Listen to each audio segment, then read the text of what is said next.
Good morning. It's Friday morning. It's the 8th of June. I think it's the 8th of June, something like that. I hope it's the 8th of June. I've got a wedding on the 9th of June, so let's hope it's not the 9th of June.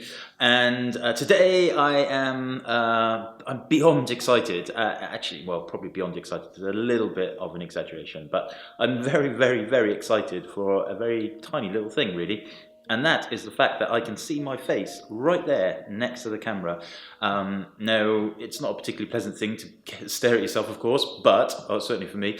But it's a big thing for me in this this crazy Fujifilm ecosystem that we have, with all of the new cameras come in, and lots of new tech and gear and everything coming from all of the manufacturers.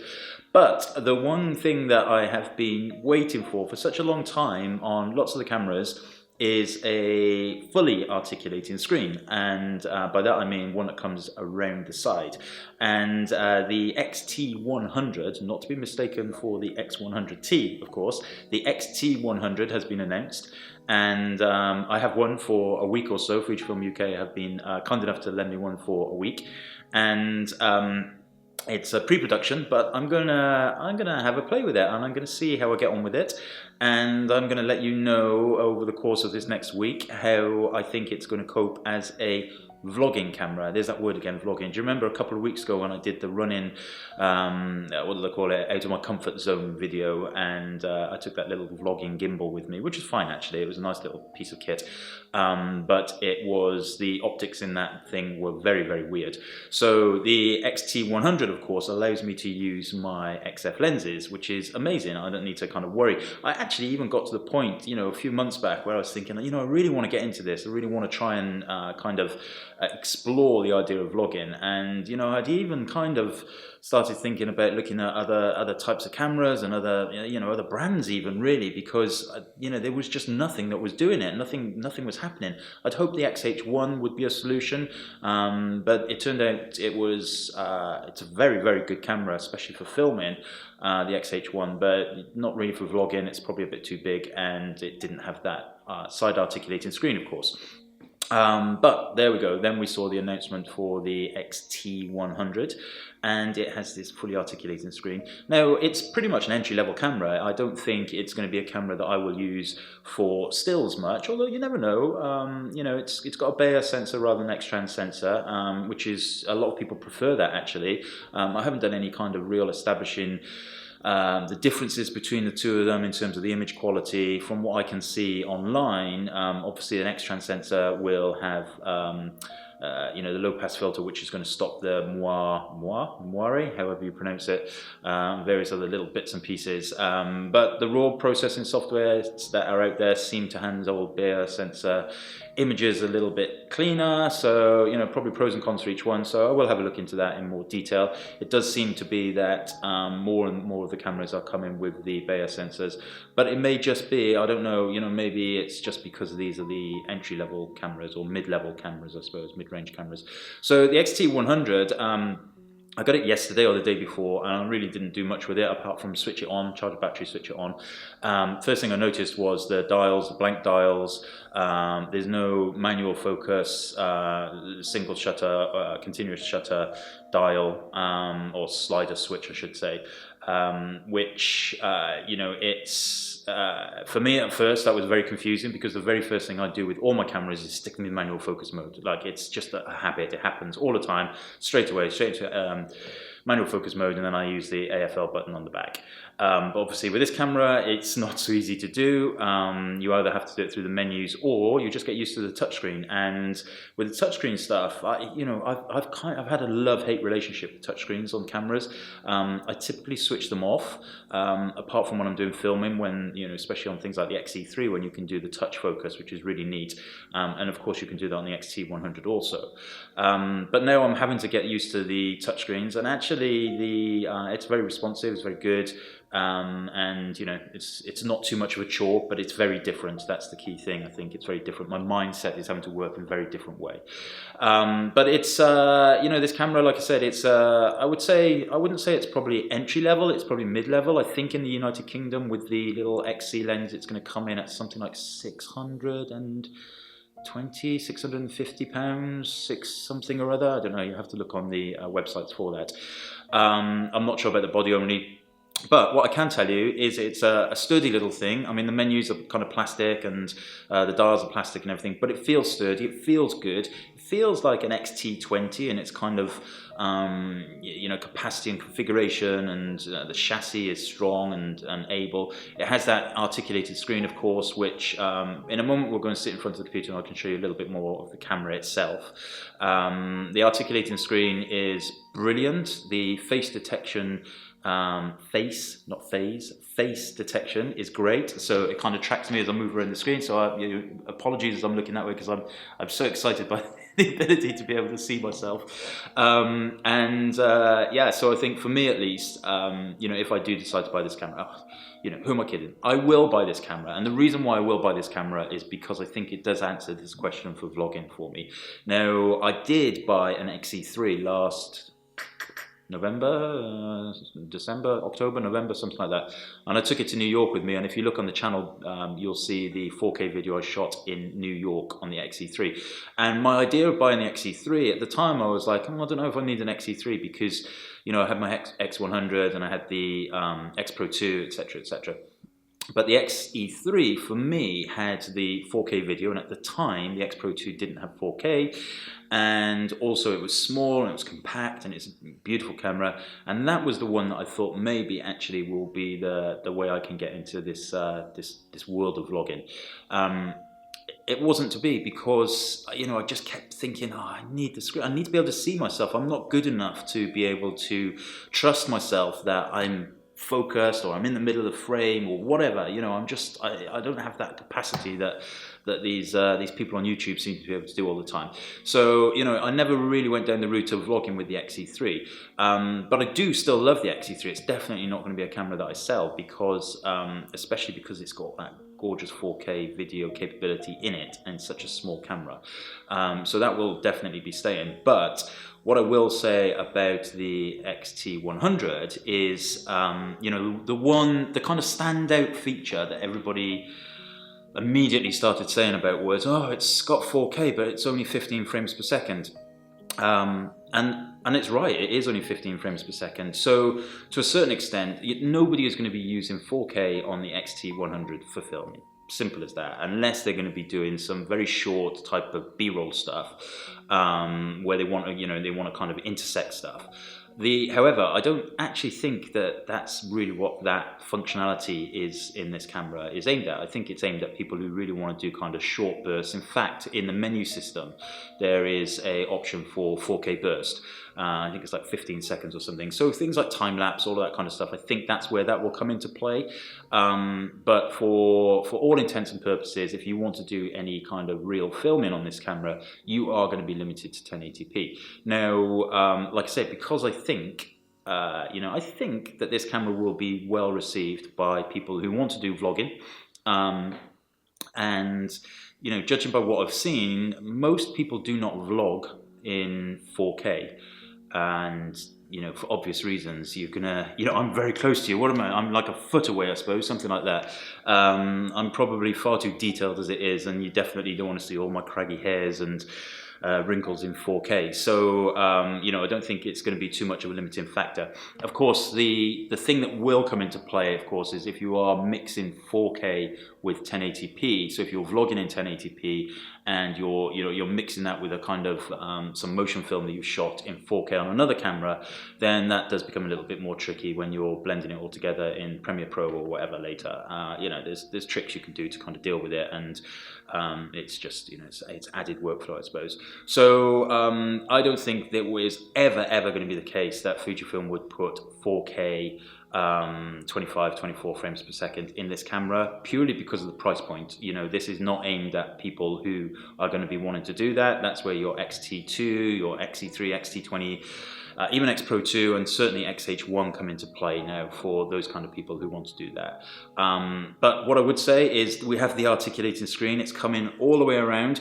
I absolutely really hope that there's never ever a flip screen in a X100 or an X Pro 2, and I know a lot of people, you do want that. However, I don't. Not that that makes any difference whatsoever. But the fact that it's come into this camera, into the X-T100, gives me hope that perhaps in the future with, I don't know what's around the corner obviously, but you know, next versions of the XT, next versions of the XH, hopefully we'll see fully articulated screens coming right the way around. So yeah, so right, I'm going to head over to the computer. I'm going to switch on the X Pro 2, sorry, the XT2, God, all these cameras, right? The XT2, and I'm going to talk to you a little bit more about this, this neat little camera. Okay, so here we are, and I'm back on the computer. Here is the X-T100, not to be mistaken for the X100T, of course, X-T100. Nice little thing. And before I get into this kind of little overview of the camera, what I think of it so far, again, once again, I have to ask you to hit that bell icon in the bottom. I always say bottom left. It's my bottom left. Your right-hand side. So bottom right-hand side of the YouTube video is the little bell. And if you don't hit that little bell because of the because of the algorithm change on YouTube these days, you just won't get notified. You won't get to see any new content. And I am still desperately trying to do something once a week.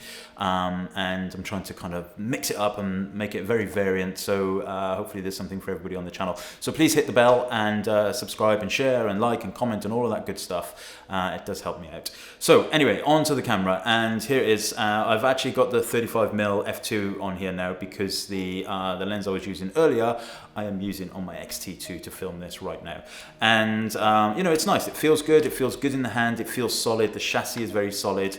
The buttons are a little bit plasticky, but you know, it's kind of entry-level, mid-level camera. You know, I don't think there's anything wrong with that. The dials on the top, which are fully customizable, are strong. They don't feel like they're going to be shifted around anywhere. They don't feel like they're going to get bumped like some of the older cameras did. So that's pretty good. That's pretty neat in that respect. The actual menu system, the interface within this camera, I think it's great. Like I said in the beginning, in the role beforehand, there's no button. You can't switch to manual focus or single shot or continuous focus with a dial, with a button. And to me, that was like, whoa, what's going on? But you know, you have to use the LCD on the back, and you have to use the touchscreen. I mean, you can do it all through the menus as well, of course, but the touchscreen is really good, really actually well organized, well configured. And the menu system within also, which I'll show on the screen, it's good. You know, they put a lot of thought into this menu system, I think, and it would be really nice to see some of the neat little features that are actually in this camera from a stills point of view being rolled out into some of the other cameras later on. But actually overall, the idea of having a kind of blank dials at the top, these dials at the top can be used for different things, can be configured to do different things.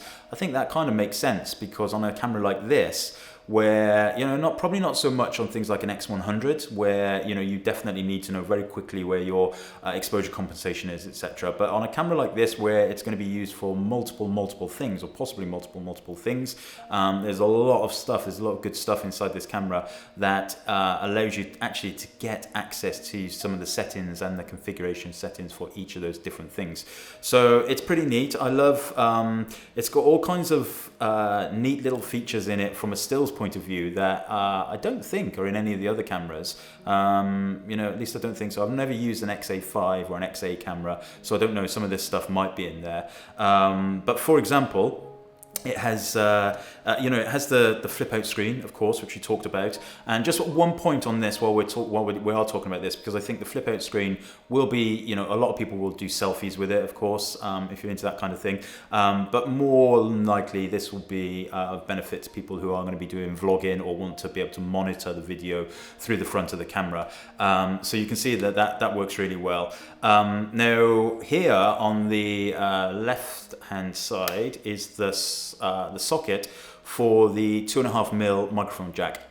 Now once again, it's 2.5mm, which is you know, personally I don't see any reason why that cannot be a 3.5mm jack.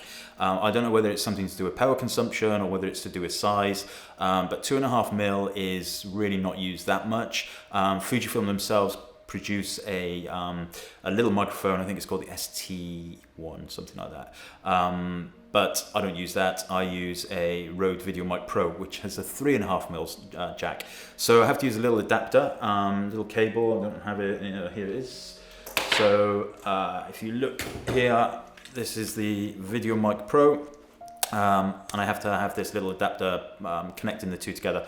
The sound's good, it's fine, it doesn't, it's not the end of the world, but I'm a big believer that the more things you have to tie together and plug together, especially when it comes to audio, the more the more degradation of the sound you're likely to get, or you're potentially going to get. So, but we'll see. It's not the end of the world, like I said.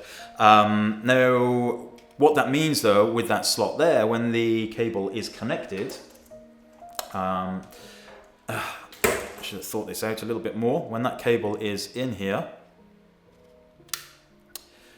bear with me, caller. We have this in here. Then you see that kind of gets in the way a little bit. But, the benefit of this slide-in screen is that it can come right the way around the front like that. So it kind of splits out, which is really neat. I think they've obviously thought that through. The articulating screen does need to come this side rather than the other side because of all the buttons, everything. It can't go over the top, of course, because of the hump and the viewfinder and the prism, and also that's where the hot shoe mount is. So that's where your flash or your video mic will be, so it has to come that side. So they kind of thought that through, which is very good, very neat. But first I didn't know that the actual articulating screen would separate like that, so that kind of worked out really well. There's all kinds of, like I said, from a stills point of view, there's all kinds of pretty neat functionality stuff in here. They have, so on the X-T2 firmware update that we recently had and then was recently recalled and probably will come again in the future, I'm sure, there's this thing called focus stacking, and they have it in this camera too, the X-T, I have to keep looking at the front, X-T100. It's not quite as advanced, but it does it all within the camera. So this is all part of the 4K burst, of 4K focus stacking, autofocus stacking, I think they call it in this camera. And you simply just set it running and it will connect all the dots. You can tell it where to start. It will go through all of the scene. It will take the images and it will actually blend them in the camera as well, which is something that the X-T2 version doesn't. You have to do all of that manually afterwards. So that's pretty neat. I also like a little kind of gimmicky stuff. It has on the self-timer options, when you're doing the selfie stuff, you can tell it how many people are going to be in the scene, so it will wait for the right amount of people, etc.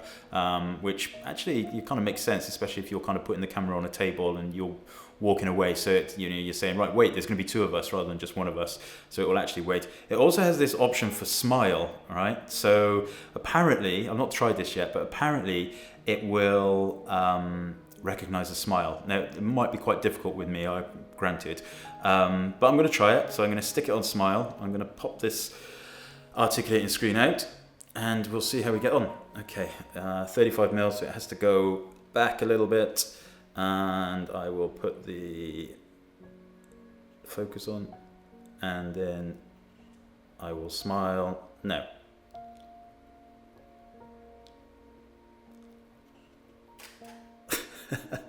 It did it second time round.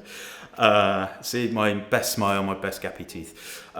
So it's that filled me with a lot of fun. The kids love it.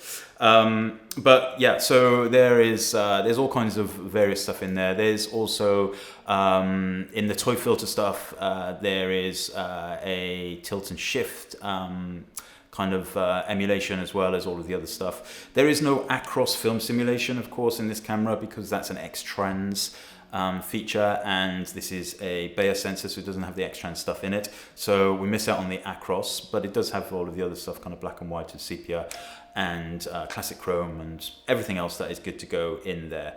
Now, what it does do remarkably well is the connectivity between the camera and your phone, the Bluetooth stuff. It's seamless. You can set it up, whether you'd want to do it or not, I don't know, especially if you shoot lots of pictures. You can set it up so that when you switch the camera off, it will automatically send 3 megapixel images that you've taken in that session straight to your camera. Automatically it will GPS tag them. All of that stuff is great. Now, one of the other neat neat little things that I noticed, and again, I don't know whether this is in the XA5 also, but it's certainly not in the XE3, is when you do your connectivity for the first time, it comes up with a little QR code, so you can just point your camera at the QR code and it will install the app and do the connectivity and everything accordingly, so there's no kind of hunting around for all of the right stuff there, which is a nice little feature. The other thing I noticed also, which this is kind of something I would love to see in all of the other cameras, is that when you connect to your phone, it says, do you want to use the date and time from your phone?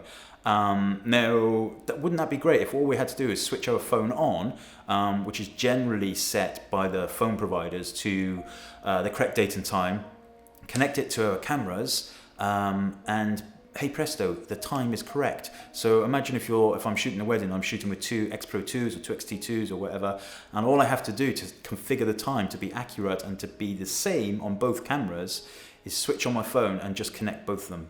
Ooh, that would be ace. That would really be good. I'd love to see that in the newer cameras or even firmware updates in the future for the big brothers of these. And I think that, yeah, that's pretty much all I need to talk about right now. So there we have it. That's the X-T100, and I haven't really used it much yet. Obviously, I think probably for me at least, it's going to be really cool for a vlogging thing, but actually there's a lot of neat little features in there from Still's point of view also. And if you're new to the Fujifilm ecosystem, this may well be the camera of choice for you, as long as you don't need to be thinking about 4K video in any kind of substantial form. So yeah, so I will, over the next week, I have it for a week and then it has to go back to Fujifilm. I will be doing some vlogging with it and see how I get on with that. I'm not sure how I will get on in terms of the vlogging. The technology seems to be in place now finally, which is what I've been waiting for.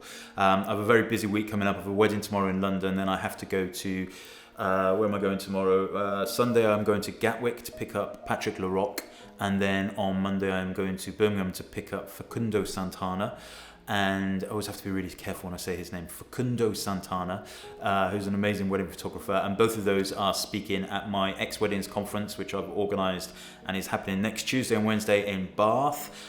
We've got like 60 people coming from all over the place, so that should be a lot of fun, even if it does mean I've had a lot of sleepless nights.